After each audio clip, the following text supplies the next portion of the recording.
Jadi ngaji kita beriman ini kalau tanpa logika nggak mungkin, kering. Quran nggak ada nilainya, cuma anak dengung-dengung aja, enak-enak baca Qurannya, tapi tidak berlogika. Padahal Quran luar biasa logikanya, dahsyat, melampaui cara berpikir banyak orang. Padahal Quran luar biasa logikanya, dahsyat, melampaui cara berpikir banyak orang. Bismillahirrahmanirrahim. Asyhadu an la ilaha illallah wa asyhadu anna Muhammad Rasulullah. Allahumma salli ala Sayyidina Muhammad wa ala alihi Sayyidina Muhammad. Ya arhamar rahimin, irhamna, irhamna, irhamna ya jal jalali wal ikram. Assalamualaikum warahmatullahi wabarakatuh.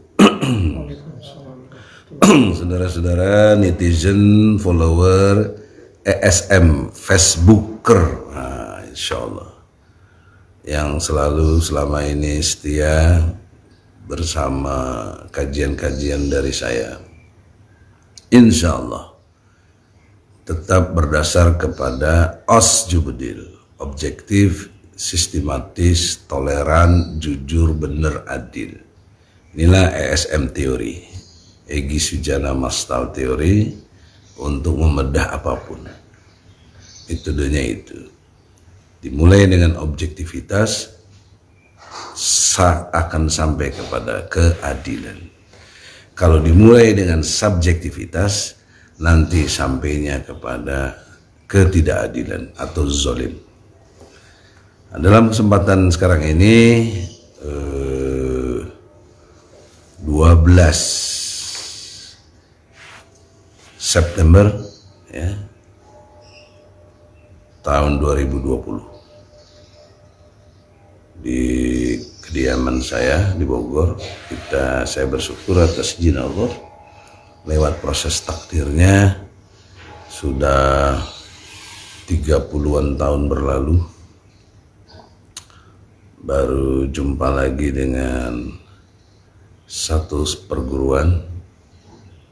Guru kita Dahlan Rano Harjo dulu karena HMI, tapi menariknya sahabat saya ini bukan HMI, cuma berguru dengan Pak Dahlan Rano Harjo yang dimuliakan Allah, semoga diampuni segala kesalahan dan dosanya sebagai orang yang dimuliakan. Kalau di HMI samping Pak Dahlan, saya dengan Bang Tony Ardi.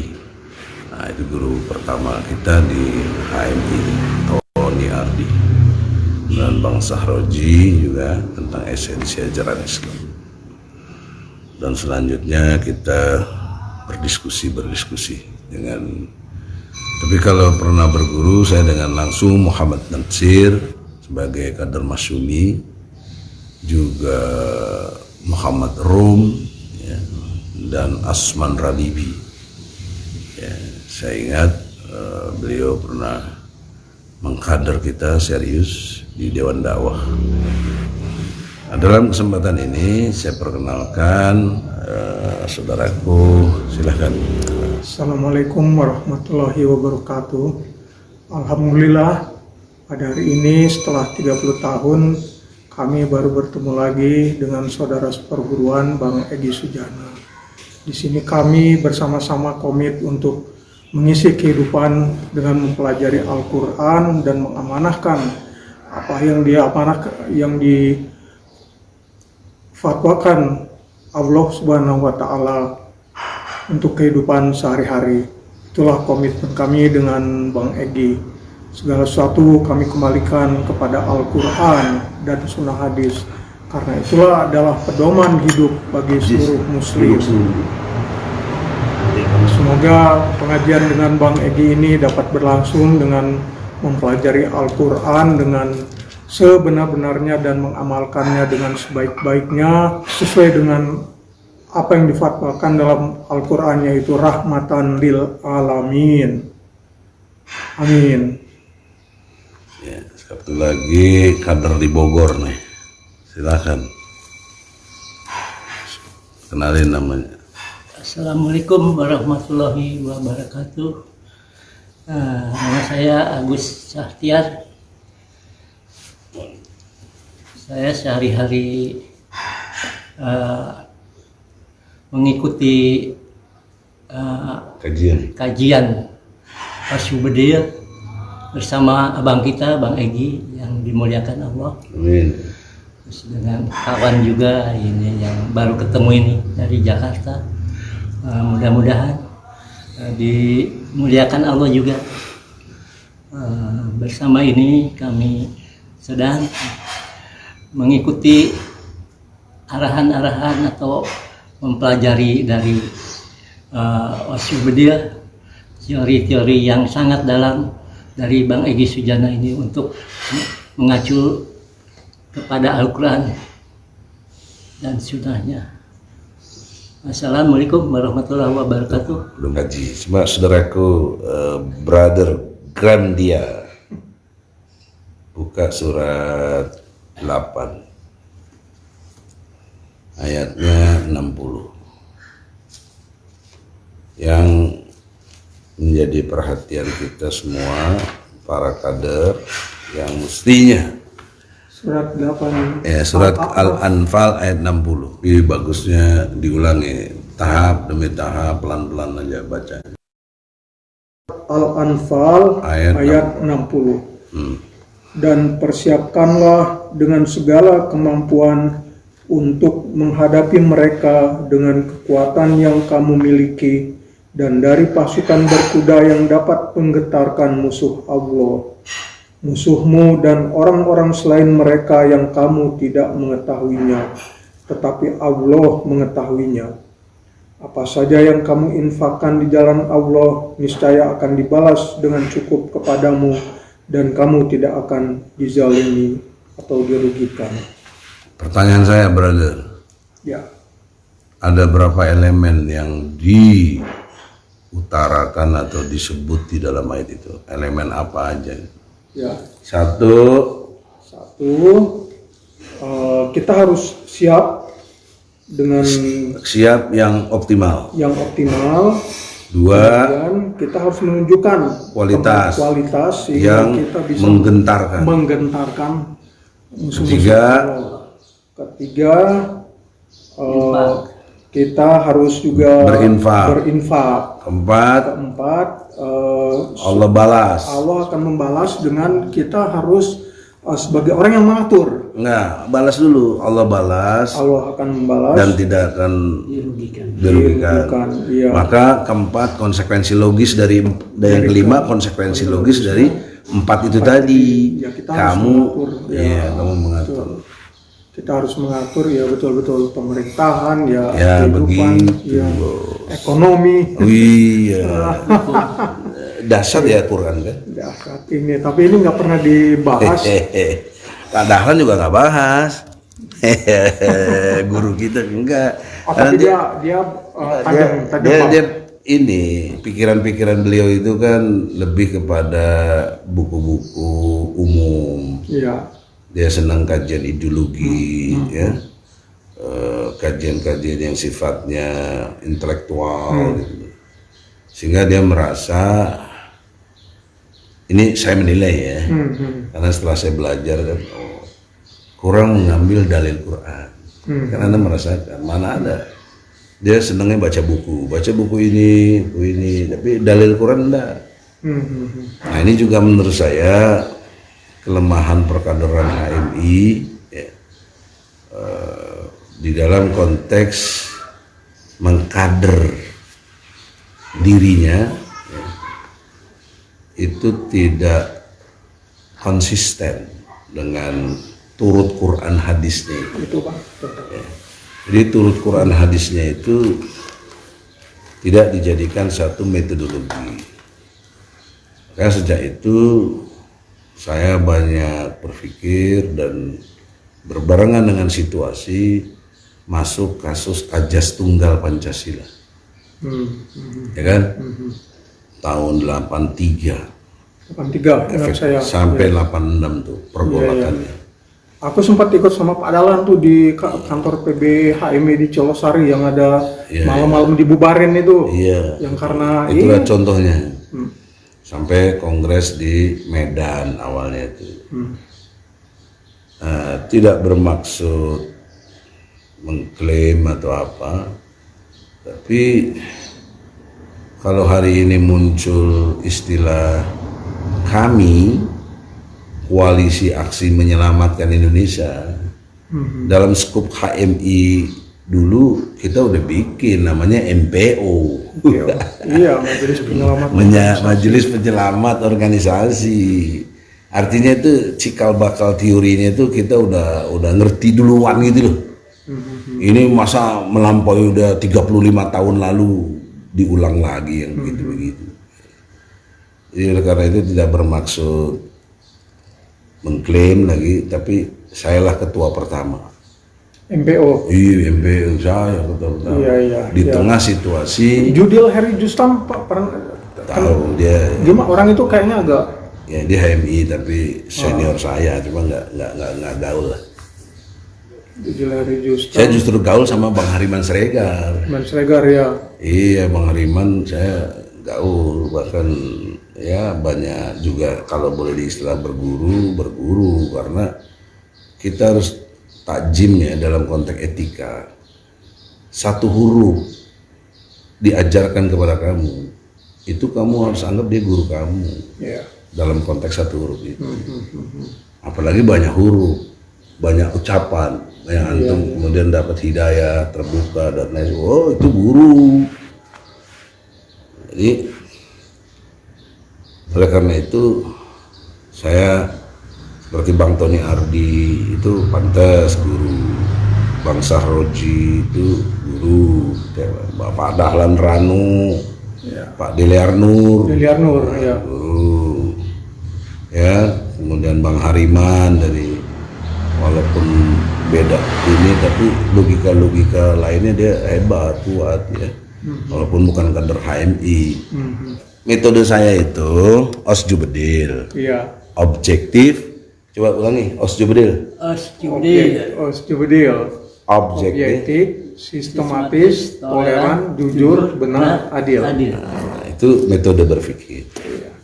Garansi ini, saya berani taruh secara intelektual dalam perspektif adu argumentasi. Kalau Anda nggak pakai teori ini, Anda nggak sampai yang keadilan itu nggak sampai, substansinya nggak. Ya. Orang mengejarnya keadilan dulu. Padahal untuk sampai keadilan harus dimulai dengan kejujuran. Kemudian capailah kebenaran, dengan kebenaran baru adil. Itu satu paket, nggak bisa dibalik.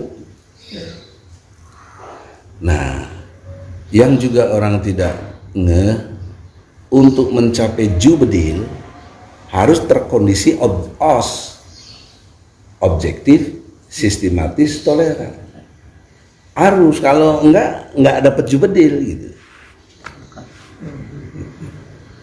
Ya, saya kasih contoh tentang objektivitas. Tadi kita bicara mengenai kerangka perjuangan. Allah kasih teorinya. Surat Al-Anfal ayat 60. Itu teori sederhana dari Allah. Kita dapati 5. 1. Persiapan yang optimal. 2. Berkualitas sehingga menggentarkan musuh Allah dan musuh kita.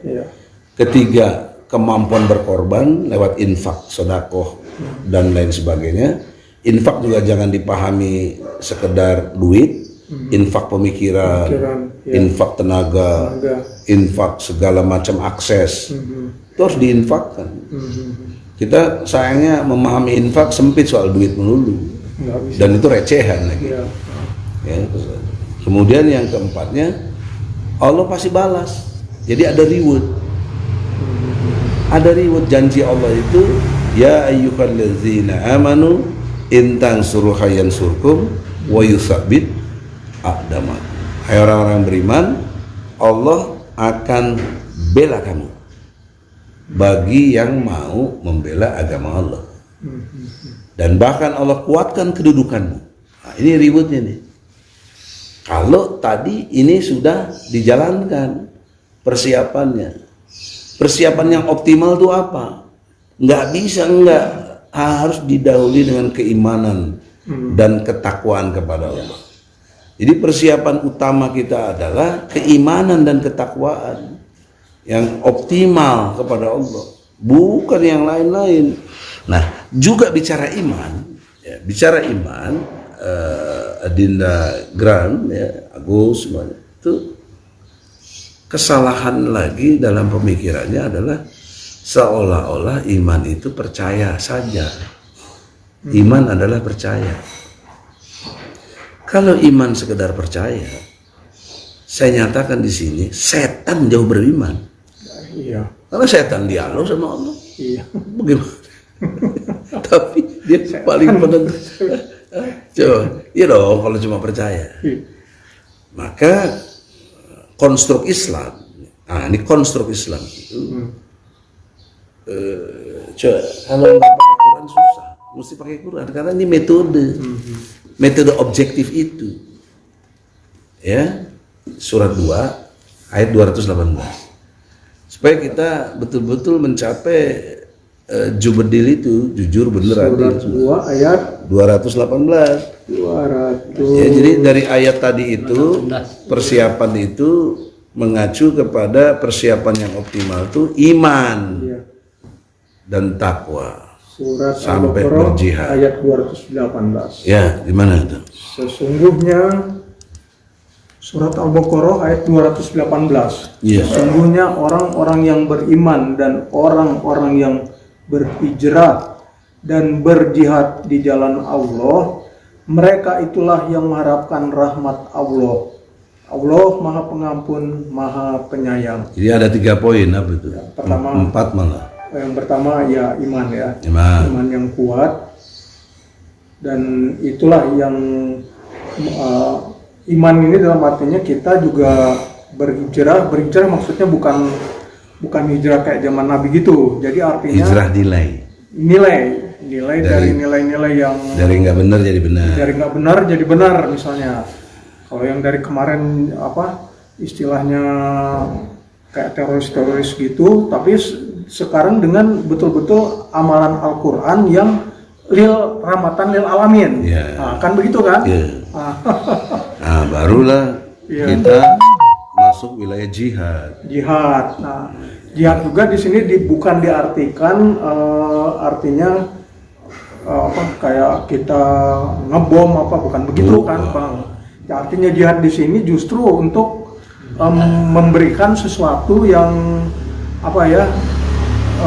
kekuatan jihad yang betul-betul untuk memamurkan masyarakat secara rahmatan lil alamin. Nah, itu kan Iya, hasil pikiran. Iya. Jadi bisa benar, bisa enggak. Tapi kalau lihat dalil pasti benar. Surat 9. Surat 9. Surat 9. At-Taubah.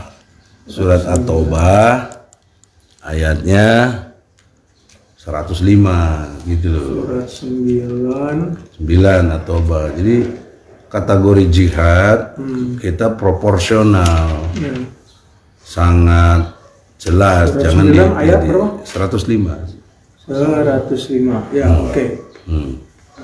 Surat At-Taubah ayat 105. Dan katakanlah, bekerjalah kamu, maka Allah akan melihat pekerjaanmu. Begitu juga Rasulnya dan orang-orang mukmin, dan kamu akan dikembalikan kepada Allah yang mengetahui yang gaib dan yang nyata. Lalu diberitakannya kepada kamu apa yang telah kamu kerjakan. Nah, ini kayaknya ini ya.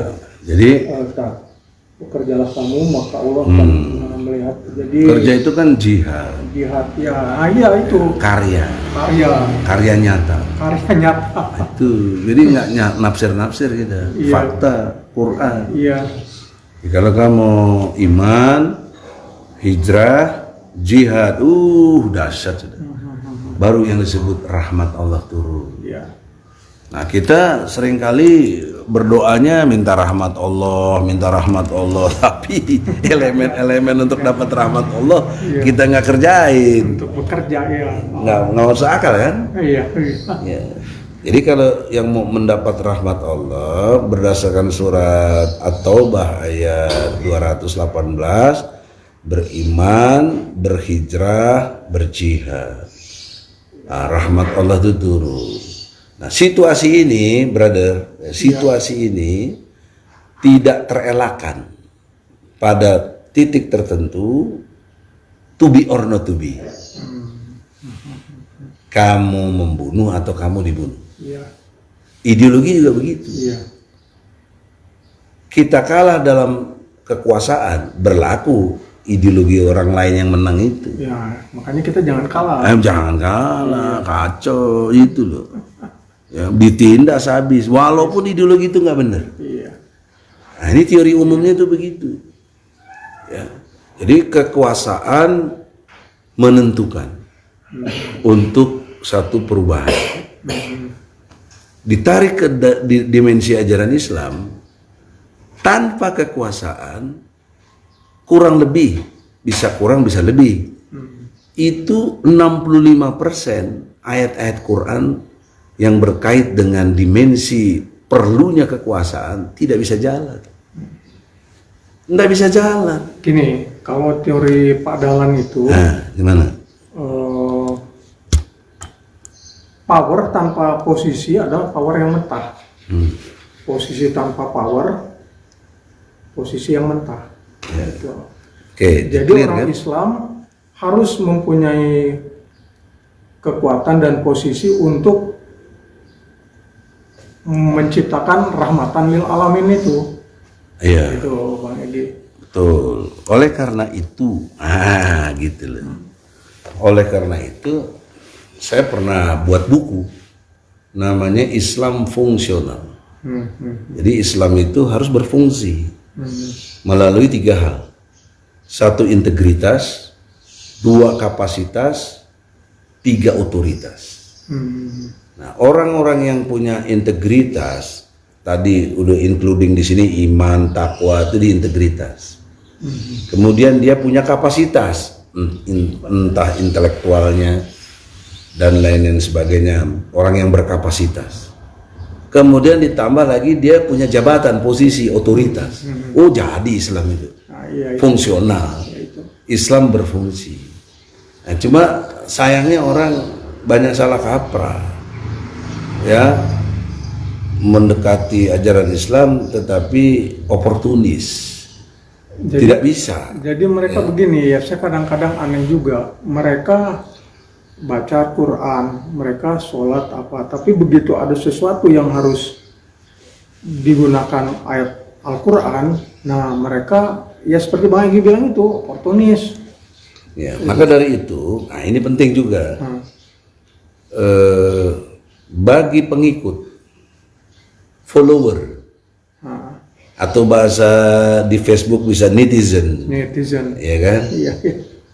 Jangan ikuti orang-orang yang justru menjerumuskannya. Dipastikan berdasarkan Al-Quran, orang itu pasti menyesal, tapi terlambat. Kenapa? Karena sudah masuk neraka.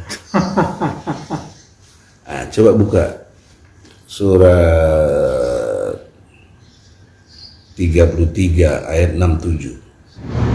Dan mereka berkata, Al-Ahzab ya, surat Al-Ahzab ayat 67. Dan mereka berkata, ya Tuhan kami, sesungguhnya kami telah menaati para pemimpin dan para pembesar kami. Lalu mereka menyesatkan kami dari jalan yang benar. Nah ini 68 ya. Ya Tuhan kami, timpakanlah kepada mereka azab 2 kali lipat dan laknatlah mereka dengan laknat yang besar. Tapi udah di neraka dianya. Nah, Itu ngeri, Bos. Jadi tidak bermaksud. Nah, ini Bang Egy. Tidak. Sekarang Ya, Bang Riba juga itu mau nggak mau kita udah mengikuti kepemimpinan. Itu yang saya maksud dalam perspektif tidak lupa ya. Kemarin ada cebong, ada kampret juga. itu yang kita lihat aja. Saya tidak menafsirkan, tapi fakta ada cebong, ada kampret. Nah sekarang pemimpin kampret gabung di cebong, nggak bagaimana? Ini pusing gitu jadi. Iya. Itu kan fakta itu. Tidak bermaksud mendiskreditkan siapapun, tapi saya bicara logika yang didasari Quran. Maka jangan ikut-ikutan. Harus kita punya prinsip yang benar. Maka prinsipnya itu kembali kepada konsep awal tadi, persiapan. Itu kan masuk dalam prepare namanya. Apa persiapan kamu? Kita mau jadi apa juga mesti ada persiapan, dan bisa enggak yang optimal. Nah, itulah dahsyatnya Quran itu. Maka oleh karena itu dalam situasi yang seperti ini kita betul-betul pegang teguh kepada ajaran Islam yang Allah sudah ajarkan. Ajaran Islam, orang banyak menuduh pecah-pecah sampai 73 golongan. Hanya satu golongan yang tidak. Terus orang banyak berdebat, siapa yang satu golongan? Semua mengklaim, Ahlus Sunnah wal Jamaah mengklaim, Syiah juga mengklaim, dan lain-lain aliran mengklaim. Bagaimana pola pikir Osjubedil menjawab ini? Itu yang penting, Bos. Nah, supaya kita tidak terjebak klaim, maka pakailah objektivitas, sistematis, dan toleran. Baru dapat Jubedil. Nah, apa objektivitasnya? Ajaran Islam. Kenapa ajaran Islam pecah-pecah? Nah, kan kita harus cari jadinya. Yang tidak percaya yang bagaimana? Yang disebut ajaran Islam, iman dan takwa yang benar itu yang seperti apa? Kan gitu loh. Ini logika loh. Diiyain apa enggak? Iya. Nah, kecuali Anda nggak iyain, saya batal teori saya. Iya kan? Iya. Nah, sekarang Anda buka surat 2. Nah, saya harus konsisten. Nggak boleh menurut pendapat saya. Kalau pendapat saya menjadi subjektif. Gitu, ngerti? Surat 2 surat 2 ayatnya 177. Surat Al-Baqarah ayat 177.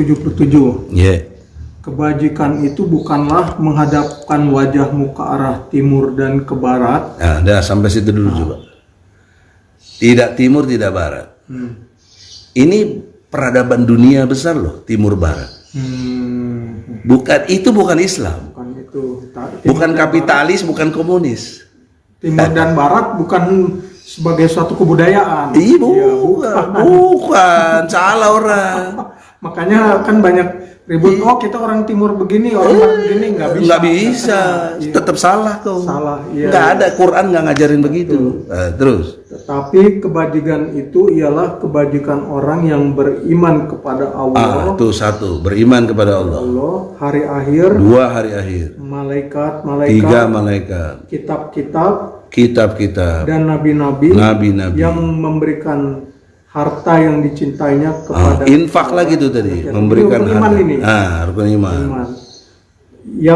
Dan memberikan harta yang dicintainya kepada kerabat, anak yatim, orang miskin, orang-orang yang dalam perjalanan atau musafir, peminta-minta, dan memerdekakan hamba sahaya yang melaksanakan salat dan menunaikan zakat. Bentar dulu, ini Bang yang perlu kita cermatin ini. Apa itu? Peminta-minta, peminta-minta itu kalau sekarang itu banyak yang samar. Ya udah itu tafsir nanti. Ini Quran aja dulu. Ya, oke.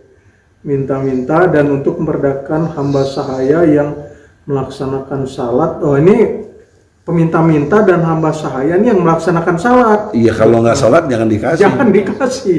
Dan menunaikan zakatnya. Dia minta-minta tapi harus menunaikan zakat. Dengan sekecil apapun. Terus. Iya, itu.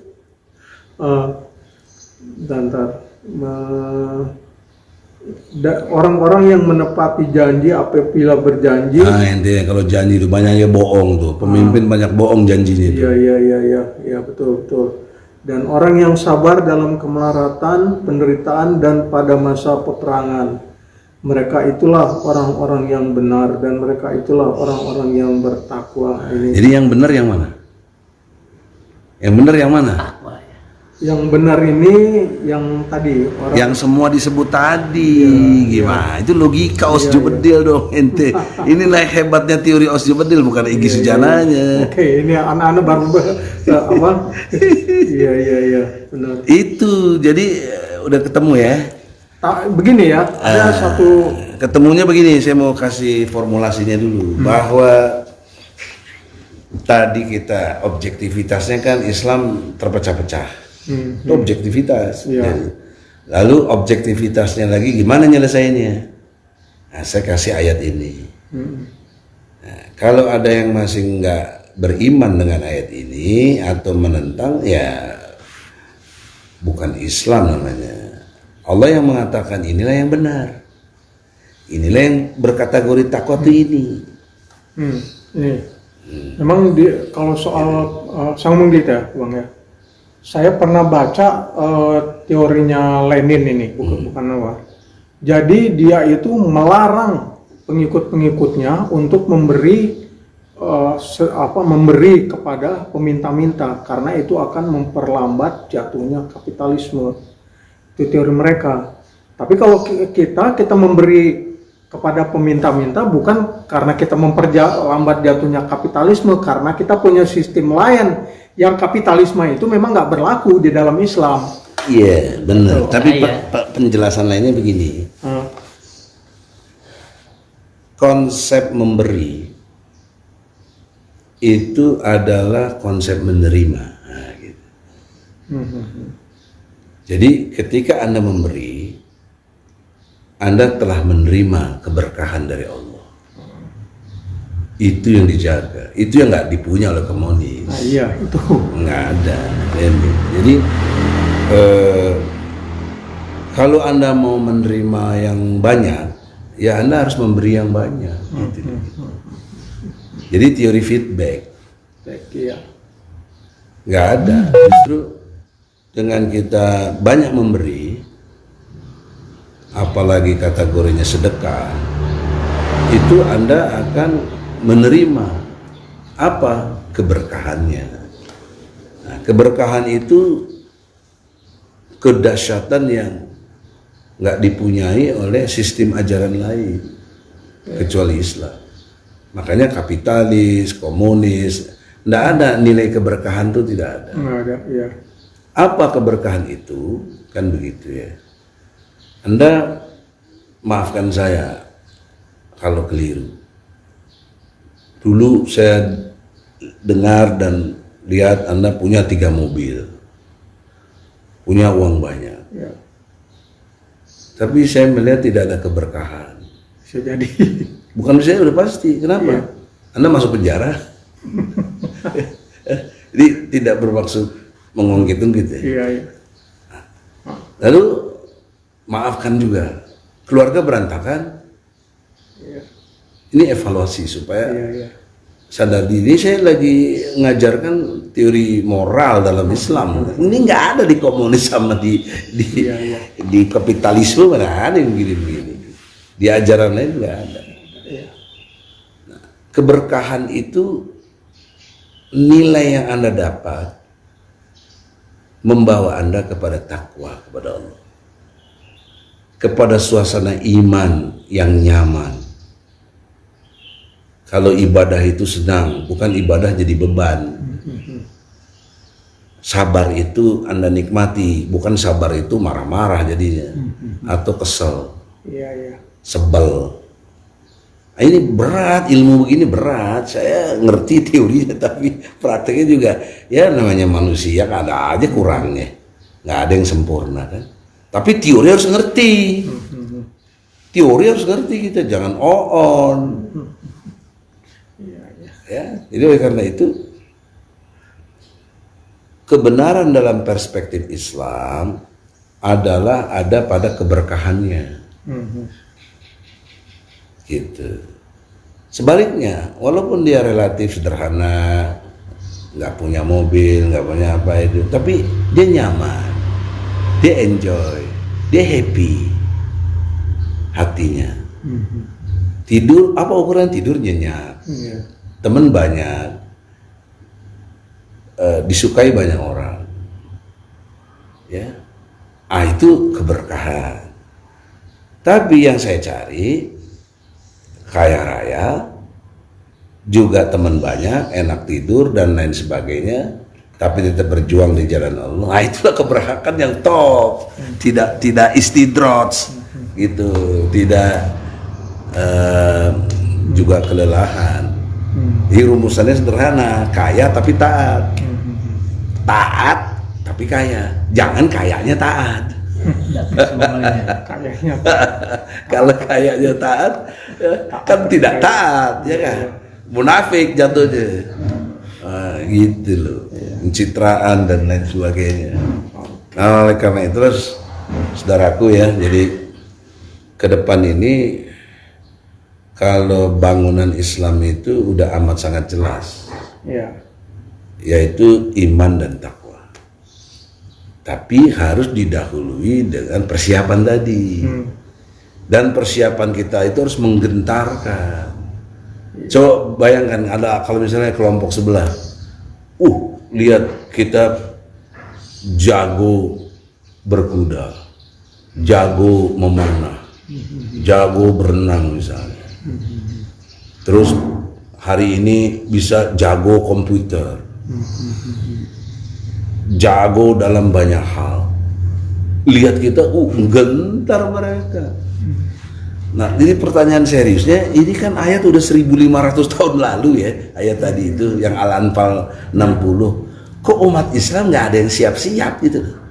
Ini dia, apa mereka nggak Sampai hari ini kok kayak Palestina tetap aja jadi kayak negara numpang itu, padahal itu punya Palestina yang di Israel. Itu semua ada, itu Bang, aku tulis nanti. Nah, oleh karena itulah saya justru ingin bahas ini secara substansi.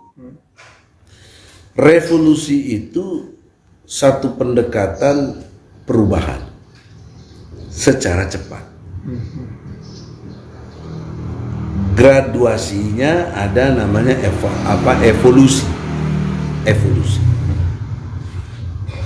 Kita mau revolusi, tapi kondisional objektifnya, osjubedilnya harus dimengerti tentang revolusi. Nggak bisa main revolusi apa itu. 3 elemen penting. 1, ideologi yang menggerakkan. 2, imamah atau kepemimpinan yang ditaati. 3, momentum. Itu baru revolusi yang bisa diharapkan. Nah, ideologi yang menggerakkan itu self-propelling, dia bergerak sendiri. Saya kasih contoh. Inna sholata tanha anifasa iwal munkar. Ini revolusi. Di mana revolusinya? Coba Anda bayangkan. Sesungguhnya sholat dapat mencegah perilaku keji dan mungkar. Bayangkan secara objektif ya. Sendiri Allahu Akbar, takbir sampai salam, selesai sholat betul-betul konsisten di awal waktu ya sholatnya ya. Karena saya belajar di Nurul Amal, sangat penekanan utamanya itu sholat awal waktu, baca Quran pagi petang, kemudian beramal soleh siangnya, kemudian malamnya tahajud. Nah, kelima saya tambahin, ini nggak ada di sana waktu sekarang, tapi kalau saya di situ saya tambahin teori jihad yang tadi di Quran itu. Jadi 5 ini kalau jalan, self propelling dia. Bayangkan coba logika berikutnya nih.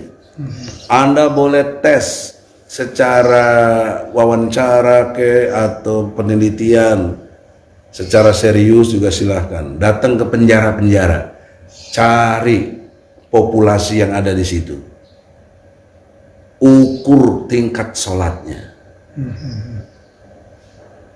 Pasti banyak yang tidak sholat. Pasti. Banyak yang tidak sholat memang. Tapi kalau yang udah sholat, yang ke masjid itu memang betul-betul orang yang dengan dorongan. Ya itulah maksud saya, teori saya itu nggak bisa dibantah, logikanya Tapi memang benar. banyak yang nggak sholat, benar. Tentang kita kan lagi bicara revolusi, Iya. mau berubah secara cepat. Nah, itu kan relatif waktunya cepat sekali ya, takbir sampai salam paling top sholat 3 menit tuh, 3 sampai 5 menit lah. Tapi berubahnya itu cepat untuk yang lainnya, terjadi perubahan dahsyat yang rupanya tidak lagi dia melakukan kekejian dan kemungkaran. Anda bayangkan kalau tiap individu begitu, tiap keluarga begitu, tiap struktur masyarakat di seputar dia begitu, aman gak sekitar masyarakat? Aman, nggak perlu makan, nggak perlu polisi di situ. Ya. Bukan kita menafikan polisi dalam konteks idealitas tadi. Ya. Nah, ini yang saya maksud ideologi yang menggerakkan. Lewat sholat saja udah dahsyat, udah mampu merubah daya dobrak yang luar biasa, tercegah dari keji dan mungkar. Makanya Rasulullah oleh Allah dididik supaya sholat tepat waktu, dan Rasulullah mengingatkan pada para bapak atau ibu atau orang tua, jika kamu punya anak umur 10 tahun tidak sholat boleh dipukul. Nah, tapi kita disodori sekarang undang-undang anti hak asasi manusia, katanya HAM gimana itu? Iya itu dia. KDRT jatuhnya. KDRT. Nora itulah pikiran orang-orang kapitalis, komunis.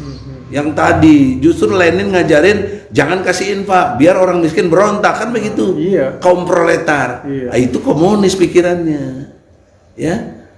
Seneng kerusuhan, kita enggak, kita yang minta-minta kita kasih dengan harapan dia sholat, dengan harapan dia berbaik dan seterusnya berlaku ini. Makanya ajaran Islam tuh top dasar. Cuma kita ini bukan dibodohi lagi ya, dipelintir gitu loh, dikondisikan Islam menjadi agama teroris, agama radikal, agama intoleran. Ini jahat orang kayak begini, jahat. Yang melakukan ini biasanya pembesar-pembesar yang takut. Karena Islam itu self-propelling, berubah dengan sendirinya bisa, nggak perlu nunggu banyak orang. Berjuangnya oke banyak orang, tapi untuk berubah dalam arti revolusi tadi sendiri kok bisa revolusi? Sholat aja, revolusi terjadi, berubah kok jadi baik. Berhijrah itu namanya. Setelah iman, hijrah tadi yang Al-Baqarah 218. Nah, kalau sudah iman dan hijrah, kamu meningkat lagi ke jihad sebentar, gampang, terpanggil sebentar, nggak ada takutnya. Lam yasha ilallah, nggak ada yang ditakutinya selain Allah, atau jangan ada yang ditakuti selain Allah. Nah, itulah moral Islam dalam konteks revolusi. Nah, kemudian imamah, pemimpin yang diikuti, yaitu coba buka lagi. Kita ini Quran semua bos, bukan pendapat Egy Sujana. Oke, surat berapa? Surat An-Nisa ayat 59. Itu konsep imamah yang benar. Surat keberapa nih saya? 4. Surat 4. Nah, ente jangan jadi kader sosialis ente. Wah, kagak bang.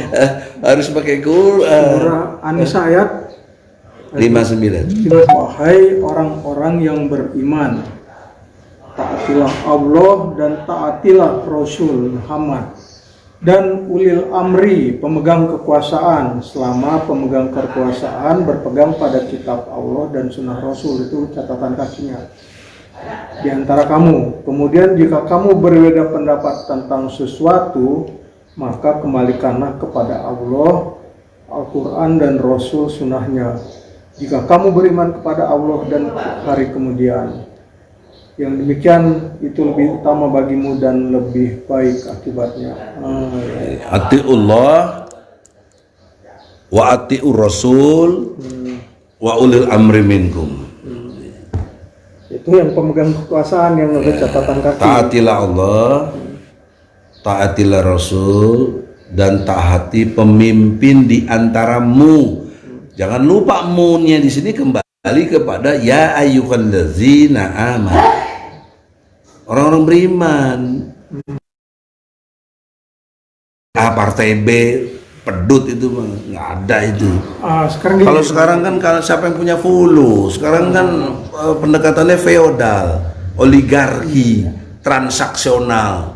Siapa yang bisa bayar dia itu. Enggak, kita ati Allah, taat pada Allah. Tadi jangan lupa tentang keberkahan tadi. Wa ati Rasul, mengikuti Rasul dan pemimpin di antaramu. Mu di sini ke siapa? Ya kalau di sini mu, ya kita ini mu siapa? Kok pasti ke sini? Karena ini punya kualifikasi yang dikatakan oleh Al-Qur'an, beriman, lebih senior dan lain sebagainya. Itu ajaran Islam. Walaupun tidak ada pendekatan senioritas. Ya. Tapi yang benar, maka kembali ke Al-Baqarah 177. Itu tadi udah dibaca tadi. Yang kaitannya dengan orang-orang yang benar itu imannya.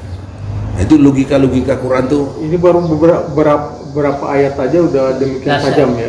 Dasar. Memang saya juga ini aku di penjara itu, Bang Egy. Ini ada pengalaman yang ajaib. Aku sempat cari ini apa? Cari Quran. Waktu itu di penjara tahun berapa? 2012. 2012 ya.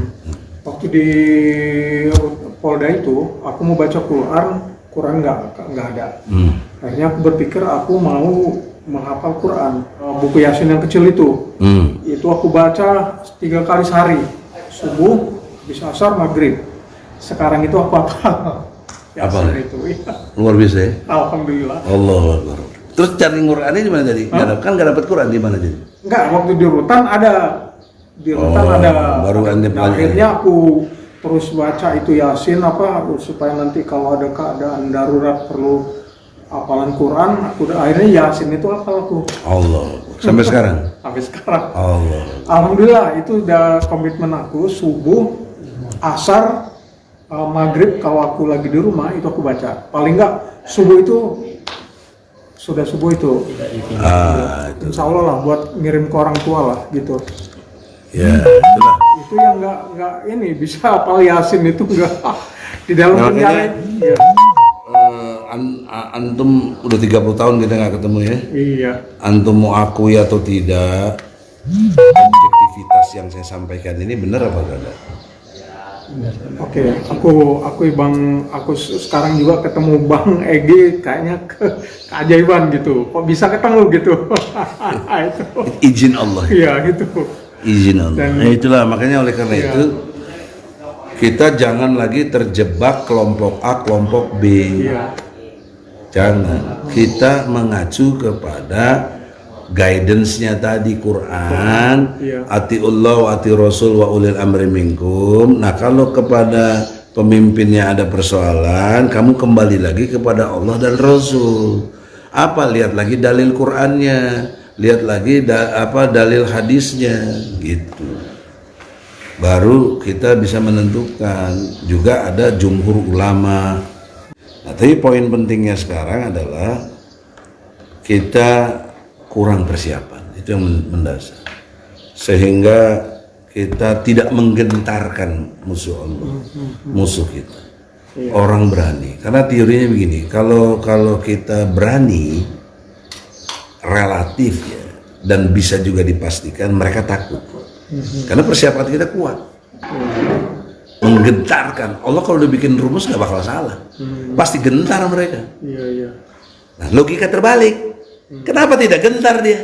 Karena kita nggak memperlihatkan Karena kitanya kegentar. lemah, kitanya yang takut, kitanya penakut, makanya jadinya mereka berani. Yang kedua, kalau mereka berani, Nggak usah Pak, terima kasih. kalau mereka berani, Gram, Iya. kita takut. Karena teorinya Allah juga, persiapan dia dasar. Kita lihat Amerika, kalau ukur kekuatannya kan dilihat dari angkatan perangnya dong, ya, angkatan darat, angkatan lautnya, ya, kemudian angkatan udaranya, itu yang menjadi ukuran. negara. Namanya pertahanan. Ngeri kita ngelihat Amerika, ngelihat Rusia, ngelihat negara-negara besar lainnya, Cina sekarang. Itu orang yang nggak belajar sejarah, Bang Eki. Iya. Kalau yang kayak kita pernah belajar sejarah perang Mu'tah. 3.000 tentara Muslim bisa mengalahkan. Ini ingin saya terangkan. Ingin saya terangkan. Iya. Surat Al-Baqarah ayat 249. Ya. Surat, Jadi kita nggak pakai klaim-klaim dari Quran gitu loh. Surat Al-Baqarah ayat 249. Hmm. Maka ketika Talut membawa bala tentaranya, dia berkata, Allah akan menguji kamu dengan sebuah sungai. Maka barang siapa meminum airnya, dia bukanlah pengikutku. Dan barang siapa tidak meminumnya, maka dia adalah pengikutku, kecuali menciduk seciduk dengan tangan. Tapi mereka meminumnya kecuali sebagian kecil di antara mereka. Ketika dia, Talut dan orang-orang yang beriman bersamanya menyeberangi sungai itu, mereka berkata, kami tidak kuat lagi pada hari ini melawan Jalut dan bala tentaranya. Mereka yang meyakini bahwa mereka akan menemui Allah berkata, betapa banyak kelompok kecil mengalahkan kelompok besar dengan Ulangi, Allah. betapa banyak. Betapa banyak kelompok kecil mengalahkan kelompok besar dengan izin Allah. Ulangi lagi. Betapa banyak kelompok kecil mengalahkan kelompok besar dengan izin Allah, dan Allah beserta orang-orang yang sabar. Nah, itu. Kalau pendekatan materialistik, kapitalistik itu dilihat dari jumlah. Sampai kebenaran pun diukurnya dari jumlah. Itu demokrasi itu. Jumlah 10, yang menentang 3. Yang setuju 7, ya kalah 3. Padahal yang 3 berkualitas.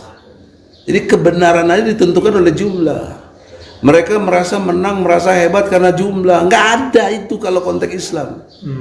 Ya. Kita harus yakin Allahu Akbar. Allahu Akbar.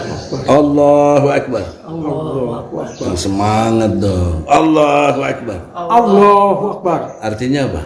Allahu Maha Akbar. besar. Artinya presiden kecil. Ya kan? Ya, semua kecil. Iya, semua kecil. Kalau presidennya udah kecil, raja kecil apalagi. Tapi implikasi seriusnya apa? Dengan sholat. Kalau Anda mengaku Allahu Akbar, Allah Maha Besar, tapi ketika dengar azan Anda nggak sholat, Anda justru mengecilkan Allah. Itu dia.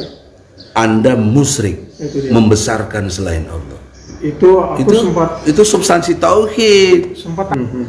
Coba surat 35 ayatnya 29.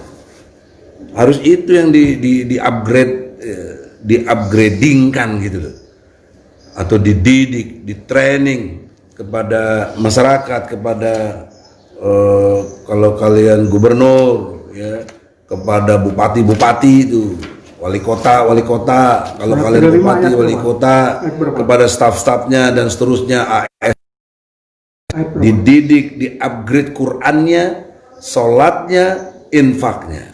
Surat 35 ayat 29. Surat Fatir ayat 29. Ini baru sukses kalian jadi pemerintah. 29. Rakyat juga bagus. Ini terjadi perubahan cepat, ini namanya revolusi. Jangan dibayangin revolusi itu berdarah-darah, mau mengkudeta, norak, goblok gitu. Bukan Goblok itu. itu orang-orang goblok. Tolol gitu, oon gitu. Fatir ayat 29. Ya. Sesungguhnya orang-orang yang selalu membaca kitab Allah, Al-Quran, dan melaksanakan sholat dan menginfakkan sebagian rezeki yang kami anugerahkan kepadanya dengan diam-diam dan terang-terangan. Maksudnya ini menginfakkan rezeki itu dengan diam-diam atau terang-terangan gitu ya. Ya. Mereka itu mengharapkan perdagangan yang tidak akan rugi.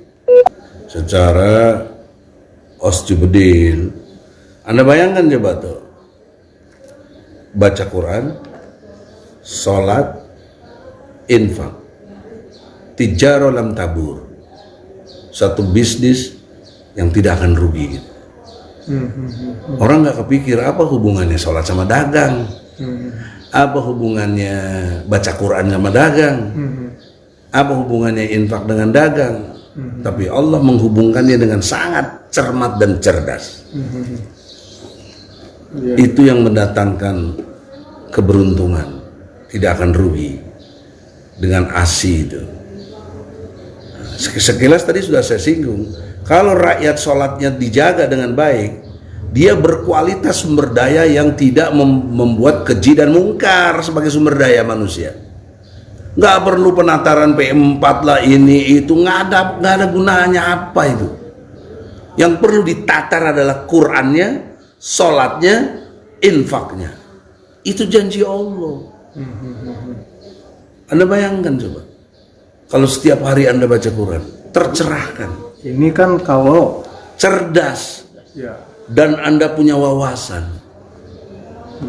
Sangat besar wawasannya dan luas. Hebat Islam itu. Terus dijaga dengan konsistensi sholatnya di awal waktu, konsisten, teguh pendirian, jidatnya langsung selalu nempel di lantai dengan asumsi seluruh masalah dalam pikiran-pikiran kita tidak boleh tidak sujud seperti waktu kita sujud, kepala kita di lantai itu. Bayangkan. Ya ini Bang yang Dahsyatnya hebatnya Islam itu gitu loh. ya. Kemudian kalau punya uang walaupun sedikit, berbagi. Dan ingat teori berbagi tadi. Ketika Anda membagi, Anda sesungguhnya telah memberi diri Anda. Itu filosofisnya Islam. Jadi oleh karena itu perspektif kita sekarang ini, yang penting tadi itu, kelompok yang kecil banyak mengalahkan kelompok yang besar.